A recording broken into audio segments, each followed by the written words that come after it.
Queridos irmãos e irmãs, presentes aqui na missa, irmãos que nos acompanham também pela transmissão da Rádio Shalom Oficial na TV Web, ouvimos no Evangelho de hoje que Jesus ensinava com autoridade.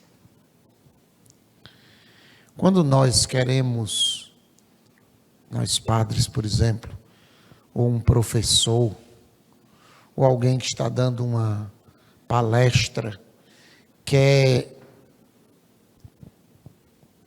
que aquilo que ele diz seja ouvido, tenha respeito, profundidade, sempre cita alguém que tem capacidade de falar, seja no mundo religioso, seja no mundo da ciência. Como disse fulano,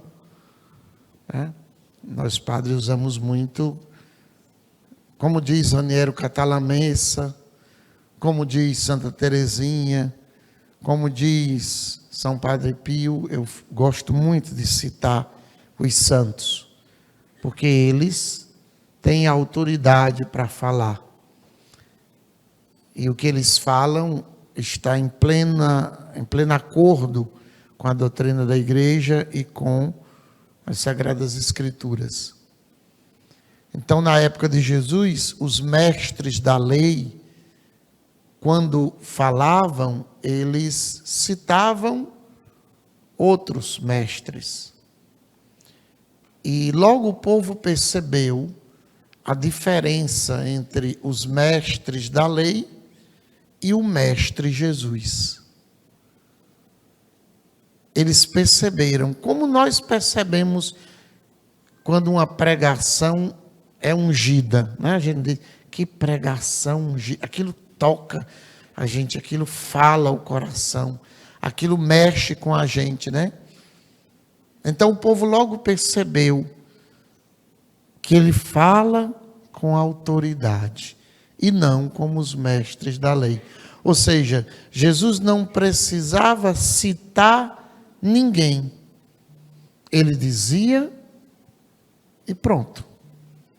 Porque ele é a palavra de Deus. Ele é o verbo de Deus. Os evangelistas muitas vezes nos mostram a surpresa do povo diante das palavras, dos discursos, da sabedoria das palavras de Jesus e dos sinais. Ao ponto de dizerem, ninguém jamais agiu, falou como esse homem.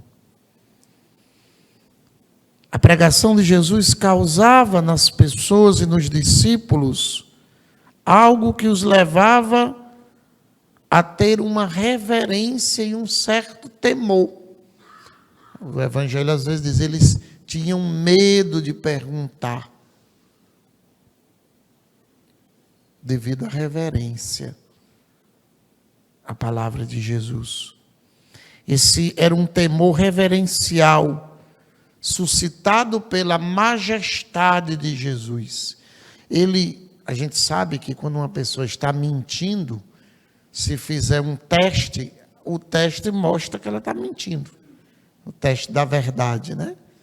Ou mesmo que não seja feito o teste da verdade, existem pessoas hoje que analisam, por exemplo, nos tribunais, quando a pessoa está falando, eles vão observando a pessoa para ver os sinais de que ela está insegura, que ela está com medo, de que não é verdade o que ela está dizendo, se é exagero, se não é, porque o corpo fala.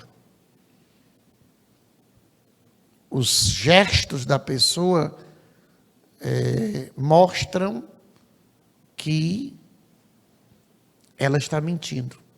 Quando eu era criança, né, eu gosto sempre de citar as coisas que eu fui aprendendo, sempre fui observador. Meu avô tinha uma casa de farinha, né? Fazia farinhada. E sumiu algo. Desapareceu algo. E ficou aquela quem foi. E aí a minha avó reuniu todo mundo que trabalhava na farinhada, né? E botou eles tudo numa fila assim. E ela disse, eu vou saber quem foi, né? Então ela passou de pessoa em pessoa e diante de uma certa pessoa ela disse, devolva, por favor. E a pessoa chorou e eu depois, né, quis saber, mas vovó, como é que a senhora sabia que era aquela pessoa? Poderia ser qualquer um. Disse, porque ele não olhou nos meus olhos quando disse não.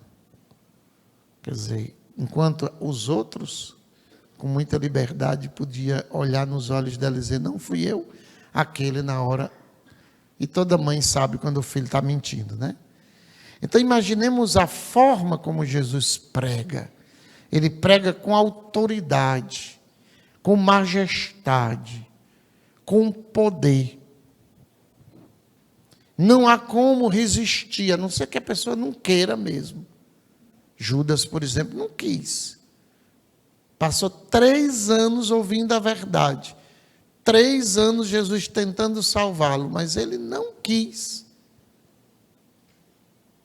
mudar, se converter, trocar o seu modo de pensar pelo modo de Jesus. No evangelho de hoje, São Lucas relata-nos que Jesus, depois de ter curado, expulsado o demônio, todos ficaram atemorizados e diziam uns aos outros, que palavra é esta? Ele manda com autoridade e poder aos espíritos imundos e eles saem. E o demônio sabe quando a gente está mandando ele embora com autoridade ou sem autoridade. Ele sabe. Desde o exorcista até nossas orações pessoais. Ele sabe quando ele tem que ir embora e quando ele não tem. A criança sabe quando o pai tem autoridade sobre ele e quando não tem. Quando a criança sabe disso, ela fica brincando, que é o caso de hoje, né? Os pais não têm mais autoridade sobre os filhos e ficam, olhe, cuidado, depois a gente conversa. Quando chega, a criança está nem aí que ela sabe, que não vai ter nada, que ele é quem manda. Jesus não, quando ele diz sai, sai. Quando ele diz anda, anda. Quando ele diz enxerga, enxerga. Quando ele diz faça-se, é feito.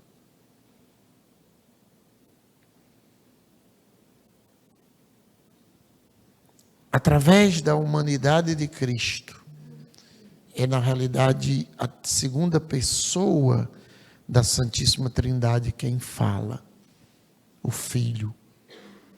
Que o Pai, no dia do seu batismo, diz, eis o meu Filho amado. O que é que o Pai diz? Certo, isso aí eu já disse. Escutai-o. Eis o meu Filho amado, lá no Monte Tabor. Eis o meu Filho amado, escutai-o. Porque ele pode falar.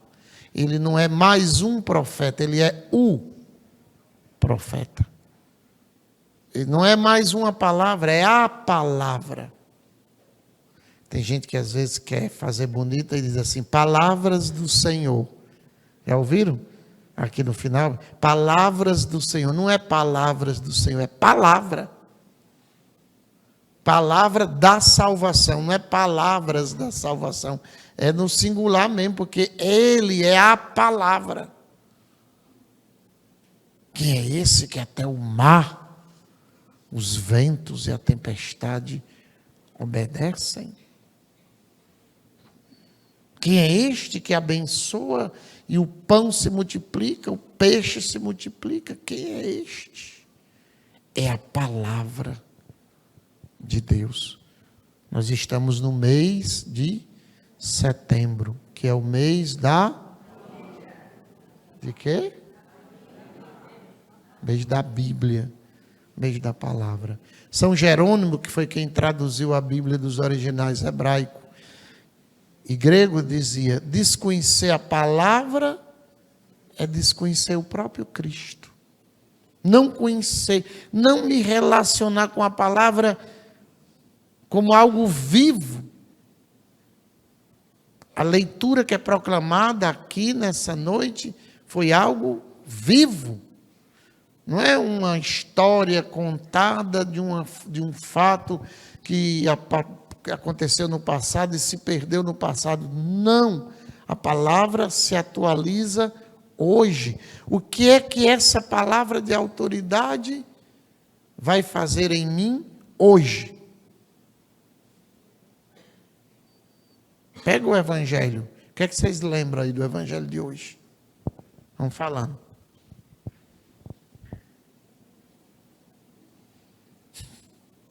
Falem, pode falar qualquer coisa.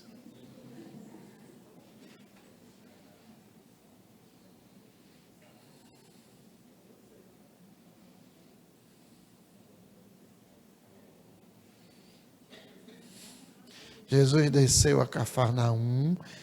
Por isso que, na maioria das vezes, a gente está aqui só de corpo presente. Igual os defuntos, né? Missa de corpo presente. O corpo está aqui, mas a mente... Será que o padre vai terminar na hora? E eu tenho que ir não sei para onde, PPP, papai. Como é que eu vou pegar a palavra de Deus com autoridade na minha vida, se eu nem escuto? E a gente aprendeu que no Shalom a gente estuda a Bíblia pelo método Lexo Divina. Ler, meditar, rezar e contemplar. Na leitura é necessário pelo menos 5 vezes ler. Por isso Nossa Senhora em Medjugorje disse: cheguem antes, meia hora na missa. E aí, como você chega num restaurante, qual é a primeira coisa que o garçom faz quando a gente vai para um restaurante? Ele apresenta o menu, né? O cardápio. Para quê? Para você. E ele dá um tempo, não é assim? Para você. Ou então você diz assim: o que é que tem de bom hoje, né? Aqui no cardápio. O que é que o chefe está preparando de bom hoje? Ou você mesmo olha. Porque você precisa saber o que é que você vai comer. Como é triste você escolher um prato e na hora vir uma coisa que você não gosta, né? Então, a palavra é o alimento que é dado na missa, no primeiro banquete, que todos, em pecado ou fora ou na graça, todos podem comungar da palavra. Lê. Jesus desceu a Cafarnaum, cidade da Galileia, e aí ensinava-os aos sábados. As pessoas ficavam admiradas com o seu ensinamento, porque Jesus falava com autoridade. Ou seja, se elas ficavam admiradas é porque elas escutaram. A maioria de nós não sente nada na missa, porque não escuta, tá? Assim, a gente fica um pouco anestesiados, assim, um pouco, sei lá, inebriados, cansados. Termina a missa, qual foi o evangelho de hoje? Sei lá. Não entendi nada. Jesus falava com autoridade. Na sinagoga havia um homem possuído pelo espírito de um demônio impuro. Se essa palavra se atualiza para nós hoje, o Senhor pode também nos libertar desses demônios impuros. Ai, Padre, Deus me livre, eu não gosto nem de falar em demônio. Ave Maria, 3 vezes eu não gosto, não. Esse assunto Mas ele existe. Vejam que esse pobre desse homem, todo sábado estava na sinagoga, endemoniado. Quantos participam da missa endemoniados?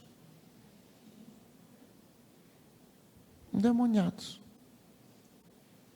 Na missa de quinta eles se manifestam lá. Mas quantas missas eles já participaram? O demônio fica lá quietinho, não mexeu com ele, ele está lá.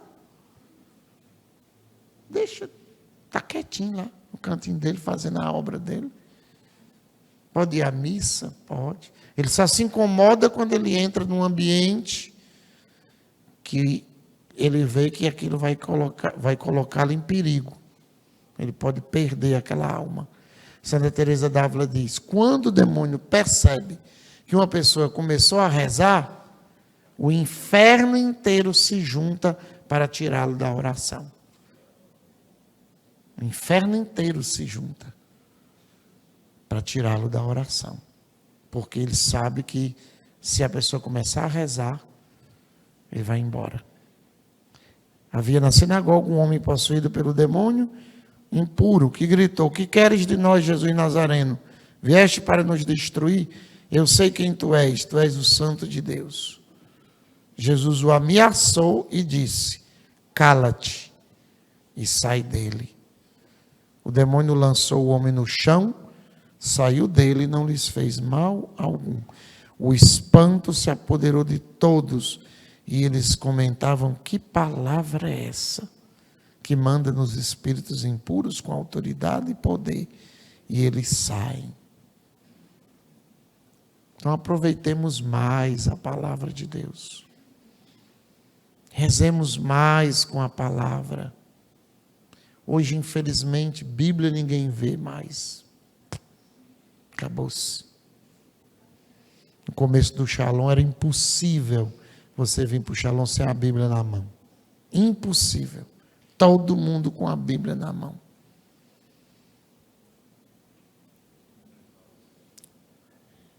Importância de lei.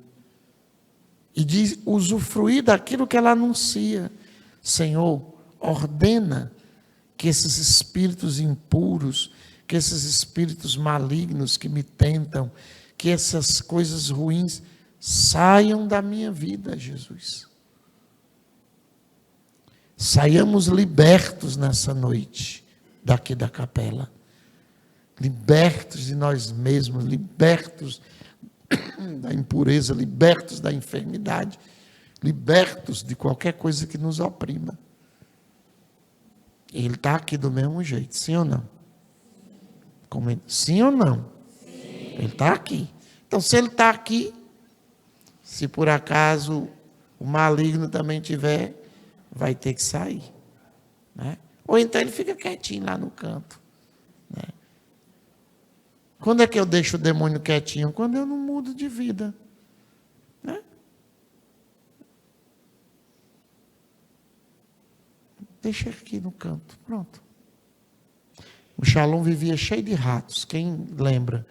Eles faziam vaquejada aqui dentro, né? Era.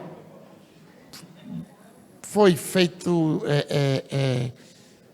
detetização, porque vem do esgoto, então não adianta. Você mata 50, vem mais 100.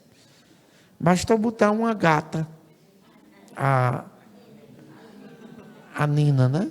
Se bem que a Nina está tão preguiçosa, né? Mas por quê? Porque o rato percebe. O gato, ele deixa sei lá, um cheiro, sei lá o que é, urina. Né? O gato, ele marca o território.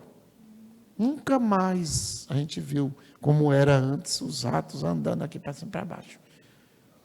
Né? Então vamos deixar Jesus passear na nossa vida, né?